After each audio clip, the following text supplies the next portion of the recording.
adopt our budget. We've had our public hearing last Thursday, so the way the law reads, the way the schedule is, exactly a week from that you have the meeting to adopt the budget, and we will do that. And then we also, Robin has got a couple of ordinances there. We'll have the first reading on the ordinance pertaining to the alcohol sales that was voted in by the voters back Tuesday a week ago. Let me ask you, before you go any further, let me ask you specifically on that. Now, I do know that there's state guidelines, That's right. and but there's also guidelines that the county can enhance those guidelines. Is this going to be strictly by state guidelines? Strictly state, yeah. So what you he's haven't got, enhanced yeah. anything? No, it was pulled straight off the Robin. This is strictly worded by the state of Georgia. Okay. All right. And so that's what this is tonight. It's pretty well written in stone. What we'll Right. be looking at tonight, and this will be the first reading, and then second reading will be probably our first meeting in July, or our meeting in July. I'm sorry, and so that's coming up at 5 o'clock today. And I thought that was my phone, but I guess not. But anyway, it'll be this evening at 5 o'clock, and it'll be there in the commission room, meeting room. So we'll go do that, and then some other things, that I want to mention before because we've had a lot of people call about some people say it's smaller things, but it's not. Yes, Saturday, it's 4th of July, the transfer station will be closed, because you wouldn't believe how many calls we've had because people, I don't know, and also at the end of this month, which is the end of June, that's when we the storm debris, we'll end that as far as taking any storm debris in, which will be the end of June, 1st of July. We've been telling people and also the brush burning, we're going to stop that, taking that like we were before the tornado came through. Well, you've got to get to you've got to have a stopping point. Yeah, because we're just getting, this is strictly an emergency thing that we're doing on the burning unit, because they stopped us from burning down there 4 years ago, and we've, so this is just kind of a thing that we've done there during this emergency declaration. So I want people to understand it. We're going to talk about that too on our update today. We do a Thursday update now at 3 o'clock, so that'll be something I'll mention too. But just wanted to throw that out there. It's just, I was afraid we might talk this morning, I forget to do that, but we have had people concerned, with that one, because they're trying to get everything taken care of, before that time, because now it don't cost anything at all. It's free. Right. And that's, of course, what you're talking about is the trees and the limbs and the debris Right. from storm damage. Now, it has to be brought to the right-of-way. It is for us to pick up now, as far as the trees, but now what I'm talking about is the storm debris itself. Like if you did have roofing or siding or whatever, we don't pick that up, but you still can bring it down, and we will help you out and take it free. Now, when you cross, you don't have to cross the scales, and that's a big deal to a lot of people, because it's real storm debris, like physical stuff like your Right. housing, But and also the brush that we're talking about too, like you mentioned there, that'll end at the end of June. Yeah. So, yeah. And that's what we ask you to do on it, is to get it out to the right of way, county right of way. The budget, the hearing that'll be coming up, and passage of the budget. Now that is set to start July the 1st. First, that's right. Mm-hmm. Yeah. It runs from July 1 to the end of June next year. Correct. One of the things that we were talking to Senator Mullis yesterday, and they are working, of course, on the state budget. And, the sales tax revenue has not been affected so far that much, but what they're really looking at from the state, half of the money that comes in from the state comes in from the income tax. That's right. And with vast numbers of folks not paying income tax right now, It's hurting because of the COVID. COVID-19. That's where they're looking for the shortfall to come in from the state side. Now, you don't have that here, because most of your revenue either comes from property taxes, but the state gets it's a minimal little bit of property tax. Probably not even, as they say, not even enough to write home about. That's true. But Sure. Because most of our funding comes from either property taxes or sales tax. Our sales tax, that's big, and that's true, and really, there's a lot of people in the state, or in the whole United States really, but in the state of Georgia especially, that have, it's affected them. I mean, when you're out of work, and you're doing all you can do just to make your house payment and buy groceries and keep your family fed.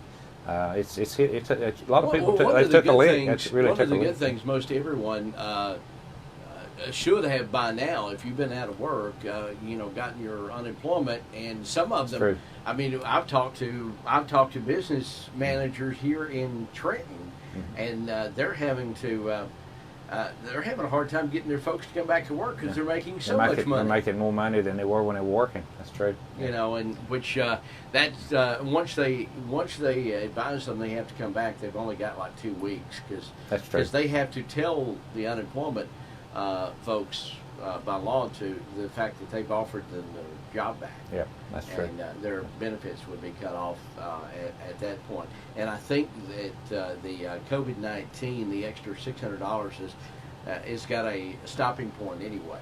That's right. It has to have. As far as that is concerned, but it's definitely been a problem. Folks not wanting to go back to work. It's true. Now they get that from the unemployment, but they don't. They don't pay income tax. No. During that time. That's right.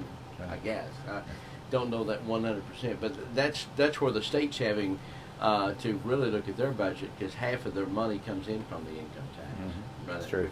50%. Right. So, well, y'all will pass the budget later on this evening. You're doing some mowing and we are. ready Our mowers, for paving? they're out, and we've got we had a meeting, kind of a pre-kickoff meeting, call it what you want, yesterday on the Lookout Lake dam up there. It's been going on for about 15 years now. We're coming to head on it. Finally, this COVID kind of put a delay in it, or we would already be probably half finished with that. But looks like the piping and all that should be in, and we should be able to begin. It'll probably be about 30 days from now because we're starting our. I'm talking about when we close the road. We're going to start actually clearing next week. On the grubbing of it. But as far as when we shut that road down, which is, it'll be shut down for probably a couple months, at least.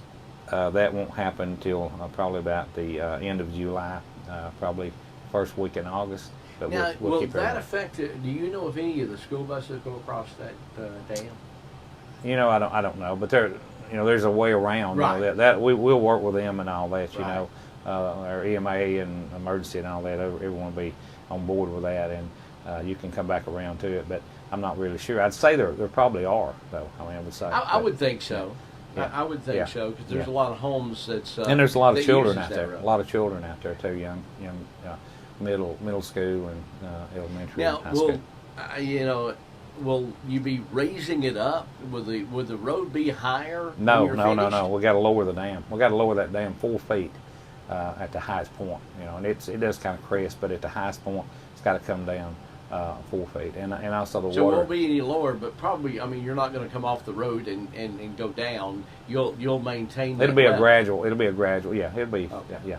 And of course the water level will be affected too. That's the whole thing about it. That's why it's a Category 1 dam. Why the state's making us lower it. It will be down. Lower than normal. Or well, it'll be maintained. Well, it's been down now for several years compared to what it was. Yeah. Well, there's a lot of water comes into that. We're controlling it right now and have for many years by those pipes that go under it. As water runs through it all the time. It's a pretty good flow of water comes through it, and but it'll be down several feet lower than what it is now, and it'll be permanent. We have to maintain that forever. When it brings it down to a Category 2 dam, which is what they consider a non-dangerous dam. If it were to bust, it wouldn't affect any lives downstream. Because see that goes all the way down. That water flow comes all the way down and comes out at the Canyon Estates over here. It goes right through the park. It's that stream. So what they're looking at is if we did have a catastrophic, event as far as rain, and it were to blow, it would not just affect right there. It would be a wave of water. That's what the safe dams are looking at. So, but we're getting ready to start and it should take us maybe a couple months to do it. And we'll get that behind us. But that's been kind of lingering over us for many years. That project has. Right. Your update will be at 3 o'clock. That's on Facebook Live, and of course we always do that as well on our Facebook page. understand today you've got some folks. Judge Carter is going to be coming on to talk and update us on some things that they've got in their office, and also have a little bit of a civics lesson as far as the elections. There's still a lot of things going on with the elections. That's true. That's true. We'll have a representative from them. That'll be pretty interesting and informative. And like I said, Kerry Carter. And who else did you say was going to be on there? Was there someone else? Carolyn Hicks. Carolyn Hicks, and okay, yeah. But it'll be about our certified election results. Yeah.